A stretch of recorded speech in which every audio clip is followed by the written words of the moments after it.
प्राकृतिक कृषि एक ऐसा विषय है जिसमें कि आजकल हमारी सारी दुनिया इसके लिए काम कर रही है, क्योंकि ये कृषि प्राकृतिक पद्धतियों पर आधारित है। और यदि हम भारतवर्ष की बात करें, क्योंकि ग्रीन रेवोल्यूशन आया, उसके बाद ऑर्गेनिक फार्मिंग आई, उसमें हमने काफ़ी अच्छी सफलताएं प्राप्त की हैं और अच्छे परिणाम उसके आए हैं। परंतु उससे हमारा जो मिट्टी का स्वास्थ्य है या हमारा पर्यावरण है वो काफ़ी दूषित हुआ है। लोगों को भी बहुत सारी बीमारियों ने जकड़ा है, क्योंकि हमारा जो खाने की जो चीज़ें हैं उनमें भी वो जहर या वो कण वो आ गए हैं। इसलिए हम प्राकृतिक कृषि, खासकर सब्जियाँ सबसे ज़्यादा इससे प्रभावित हुई हैं। और सब्जियाँ हम सीधे खाते हैं, क्योंकि यदि हम पर्यावरण की बात करें तो पर्यावरण हमारा शुद्ध होना चाहिए, खान पान हमारा शुद्ध होना चाहिए, तभी हमारा स्वास्थ्य वो भी शुद्ध रहेगा। प्राकृतिक खेती में प्रकृति और पर्यावरण को संतुलित रखते हुए खेती की जाती है। इसमें रासायनिक खाद और कीटनाशकों का प्रयोग न करते हुए रसायन मुक्त फल सब्जियां तैयार की जाती हैं। तो आप कैसे करें प्राकृतिक खेती, आइए जानते हैं। जैसे कि प्राकृतिक कृषि के 4 मुख्य घटक जो है हमारे सुभाष पालेकर प्राकृतिक कृषि में जो बताए गए हैं, उसमें है घन जीवामृत, जीवामृत, बीजामृत और आच्छादन। बीजामृत है क्या? बीजामृत में हमारा मुख्य तौर पर, जैसे कि मैं 1 बीघे के लिए यदि बताऊं तो उसमें आपका 2 लीटर पानी में आप आधा किलो गोबर, आधा लीटर गोमूत्र, चूना और मेड़ की मिट्टी वो जहाँ पर आपने कहीं भी खाद या कुछ नहीं डाला, पेड़ के नीचे की मिट्टी बहुत ही अच्छी होती है, क्योंकि उसमें जीवाणु होते हैं, बैक्टीरिया, एक्टिनोमाइसीट्स और फंजाई, जो कि हमारे जो मिट्टी जनित रोग हैं उन्हें वो ठीक करते हैं। तो ये बीजामृत से जब हम बीज का संस्कार करते हैं तो उसका अंकुरण अच्छा होता है, उसमें बीमारियां कम लगती है, मिट्टी जनित रोग नहीं लगता है। और दूसरा जो हमारा घटक है वो है जीवामृत। तो जीवामृत को बनाने के लिए हमें कुछ चाहिए। जैसे ड्रम है आपका, वो आपका होना चाहिए 50 से 200 लीटर की कैपेसिटी में हो। जो ड्रम है वो प्लास्टिक का ही इस्तेमाल करते हैं। से 1 बीघा ज़मीन के लिए या 800 स्क्वायर मीटर के लिए हमारे पास यदि हमने जीवामृत बनाना है तो उसमें 40 लीटर पानी में हम गोबर डालेंगे 1 से 2 किलो, गोमूत्र 2 लीटर, फिर बेसन, गुड़ 250-250 ग्राम।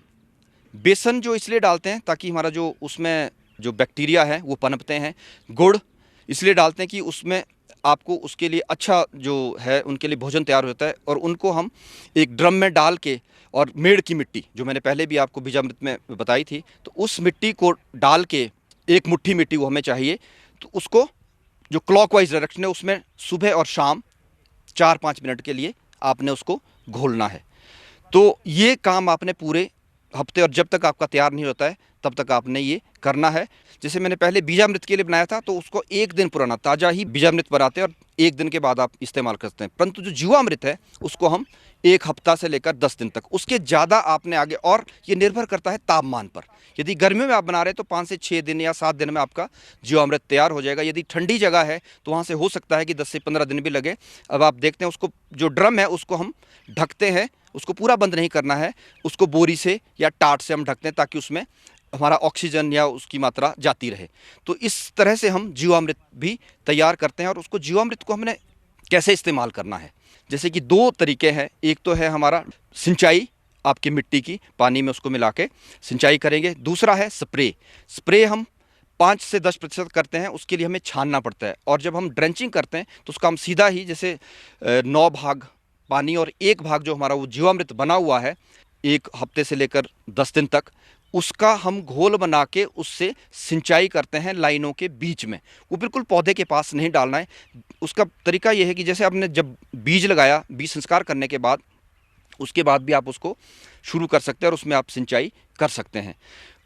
तत्पश्चात 15-20 दिन के बाद आपने लगातार उसकी स्प्रे करनी है, 5 से 10%, 5 से 6 स्प्रे 15 दिन के अंतर पर आप इसकी स्प्रे करते रहेंगे। जीवामृत का प्रयोग किसान भाई खाद्यान्न फसलों, तिलहनी फसलों, दलहनी फसलों, शाक सब्जियों और फल बागानों में कर सकते हैं। अगर किसान भाई फसलों पर इसका प्रयोग करना चाहते हैं तो वह 2 लीटर जीवामृत को 13 लीटर पानी में घोलकर छिड़काव करें। दूसरे, जब हम स्प्रे करते हैं तो ये खास ध्यान रहे कि हमारे पत्तों पर पूरी तरह से उसका लेप हो जाना चाहिए। ये नहीं कि आपका ऊपर से आपने स्प्रे किया, पर अच्छे ढंग से आप उसकी स्प्रे करें और छानना उसमें जरूरी है। तीसरे नंबर पर हमारे पास आता है घन जीवामृत। घन जीवामृत है, ये जीवामृत जैसा ही है, परंतु वहाँ पर हम जो कार्बनिक पदार्थ है उसमें रहने की हम कोशिश करते हैं, क्यों हमने इसमें गोबर इस्तेमाल नहीं करना, कोई और चीज़ इस्तेमाल नहीं करनी, तो हमारे पास कार्बनिक पदार्थ कहाँ से आएगा? एक तो आएगा आच्छादन से या मल्चिंग से, और दूसरा आएगा हमारे पास घन जीवामृत से। तो घन जीवामृत में हमने जैसे 1 बीघा के लिए कम से कम हमारे पास 20 से 30 किलो गोबर 3 से 4 दिन पुराना उसको हम लेंगे। उसके बाद बेसन, गुड़ और उसमें जो हमारा मिट्टी मेड़ की वो भी डालते हैं और उसको गूंथ देना है। उसमें हम गोमूत्र डालेंगे, उसको गीला नहीं करना, उसका पेस्ट नहीं बनाना, उसको तरल नहीं बनाना है, उसको सीधा आपने मतलब ठोस ही रखना है, परंतु उसमें अच्छी तरह से उसका मिश्रण हो जाना चाहिए। उसको हम जब खेत तैयार करते हैं तो उसमें आप खेत में पूरे पट्टी में उसको डाल सकते हैं। एक तो ये तरीका है। दूसरा, जब आप की फसल 1 महीने पुरानी जब आप कोई गुड़ाई निराई उसमें बीच में करते हैं तो उस वक्त भी आप ये घन जीवामृत उसमें डाल सकते हैं। इसके बहुत ही अच्छे परिणाम हैं, क्योंकि जैसे ही हम ये डालते हैं आपको दिखेगा कि आपकी फसल बिल्कुल हरी, बिल्कुल निरोग होती है।